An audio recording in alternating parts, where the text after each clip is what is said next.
بسم اللہ الرحمن الرحیم۔ السلام علیکم۔ روزانہ واقعات سننے کے لیے اس چینل کو سبسکرائب کریں۔ یمن و حبشہ کا بادشاہ ابرہہ تھا۔ اس نے شہر صنعا میں ایک گرجا گھر بنایا تھا اور اس کی خواہش تھی کہ حج کرنے والے بجائے مکہ مکرمہ کے صنعا میں آئے اور اسی گرجا گھر کا طواف کریں اور یہی حج کا میلہ ہوا کرے۔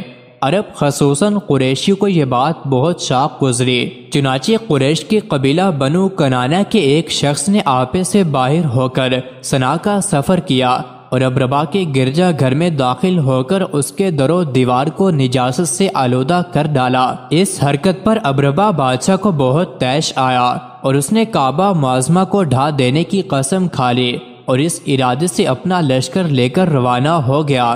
اس لشکر میں بہت سے ہاتھی تھے اور ان کا بیشرو ایک بہت بڑا کوہ پیکر ہاتھی تھا جس کا نام محمود تھا۔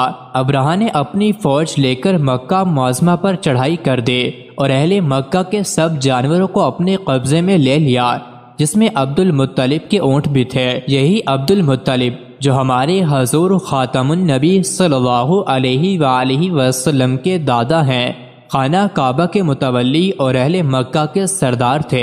یہ بہت ہی رعبدار اور نہایت ہی جسیم و باشکوہ آدمی تھے۔ یہ ابرہہ کے پاس آئے۔ ابرہہ نے ان کی بہت تعظیم کی اور آنے کا مقصد پوچھا تو آپ نے فرمایا کہ تم میرے اونٹوں کو مجھے واپس دے دو۔ یہ سن کر ابرہہ نے کہا کہ مجھے بڑا تعجب ہو رہا ہے کہ میں تو تمہارے کعبہ کو ڈھانے کے لیے فوج لے کر آیا ہوں، جو تمہارا اور تمہارے باپ دادا کا ایک بہت مقدس و محترم مقام ہے۔ آپ نے اس کے بارے میں کچھ بھی مجھ سے نہیں کہا، صرف اپنے اونٹوں کا مطالبہ کر رہے ہیں۔ حضرت عبد المطلب نے فرمایا کہ میں اپنے اونٹوں ہی کا مالک ہوں، اس لیے اونٹوں کے لیے کہہ رہا ہوں، اور کعبہ کا جو مالک ہے وہ خود اس کی حفاظت فرمائے گا، مجھے اس کی کوئی فکر نہیں۔ ابرہہ نے آپ کے اونٹوں کو واپس کر دیا۔ پھر آپ نے قریش سے فرمایا کہ تم لوگ پہاڑوں کی گھاٹیوں اور چوٹیوں پر پناہ گزیر ہو جاؤ۔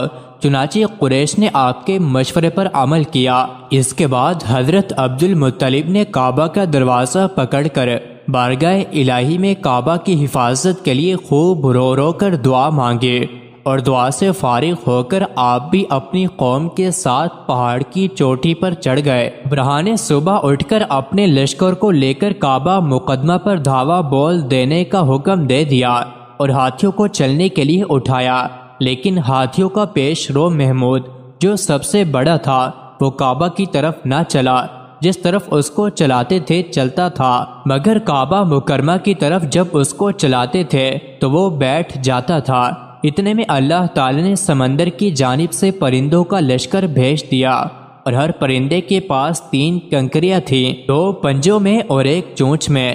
ابابیلوں کی اس لشکر نے ابرہہ کی فوجوں پر اس زور کی سنگ باری کی کہ ابرہہ کی فوج بدحواس ہو کر بھاگنے لگی، مگر کنکریاں جو چھوٹی چھوٹی تھیں لیکن وہ قہر الہی کے پتھر تھے کہ پرندے جب ان کنکریوں کو گراتے تو وہ سنگیزے فیل سواروں کی خود کو توڑ کر سر سے نکل کر جسم کو چیر کر ہاتھی کے بدن کو چھیدتے ہوئے زمین پر گرتے تھے۔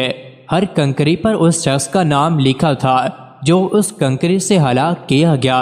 اس طرح ابرہہ کا پورا لشکر ہلاک و برباد ہو گیا اور کعبہ معظمہ محفوظ رہ گیا۔ یہ واقعہ جس سال وقوع پذیر ہوا اس سال کو اہل عرب عام الفیل ہاتھی والا سال کہنے لگے، اور اس واقعے سے 50 روز کے بعد حضرت سید عالم صلی اللہ علیہ وآلہ وسلم کی ولادت ہوئی۔ مزید ایسے ہی ویڈیوز کے لیے چینل کو ضرور سبسکرائب کر دیجیے۔